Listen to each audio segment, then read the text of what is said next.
You're about to drop some serious cash on your dream cruise.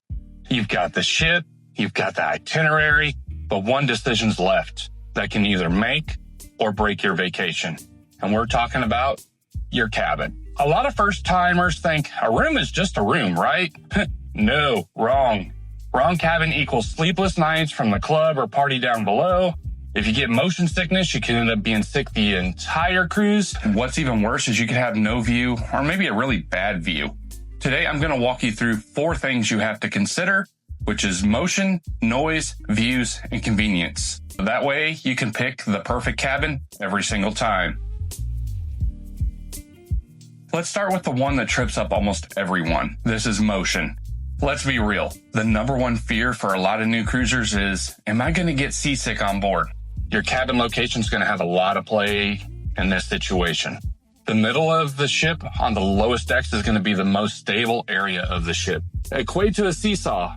The ends move up and down, but the middle is steady. Cabins in the forward, front, or aft or rear of the ship will have the most movement, just like that seesaw. These same cabins will also be more susceptible to engine and bow thruster vibration. Pro tip, booking a room with at least a window will definitely help with motion sickness. Seeing the horizon will help your brain match the movement with the ship. Noise. You're going on vacation to relax. That's pretty much impossible if your cabin is in a noisy spot. So the single biggest mistake people make is not checking what's above, below, or on either side of their room. Before you even think about booking, pull up the ship's deck plans online. I like to do what I call the cabin sandwich. You want cabins on all sides, top, bottom, left, right of yours. This will be a great sound barrier between you and those public noisy spaces. I frequently use cruisedeckplans.com. There's no affiliation or sponsorship here, but it is a great tool. Do not get a cabin underneath the pool deck or the buffet unless you really enjoy the sounds of those dishes and chairs scraping the deck.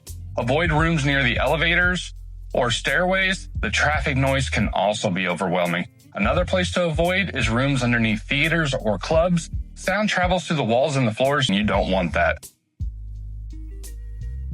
Views and cabin types. All right, now for the fun part, deciding on your view. You basically got 4 main types of cabins, each with its own vibe. You have the inside or the interior cabin. The great thing here is they are budget friendly, great for a good dark sleep because there's no windows. But the cons, again, no windows. Small as the cabins on the ship, you have ocean view, which gives you a little bit of a window. They're more cost effective than a balcony. You get that natural light, but there is no fresh air and there's not the largest space of room. The balcony or veranda rooms, they get a private-ish outside space, great for sipping coffee, watching the sunrise, fresh air, but also can be almost double the price of an interior room. Then you got the big mamma jamma, the suite. It comes with many perks like priority boarding, larger spaces, and upgraded amenities. The cons, definitely that price tag.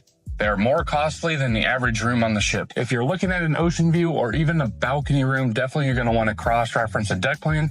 Again, cruisedeckplans.com is what I use. They have actual pictures of the room. You don't want an obstructed view that blocks the whole purpose of the room you book.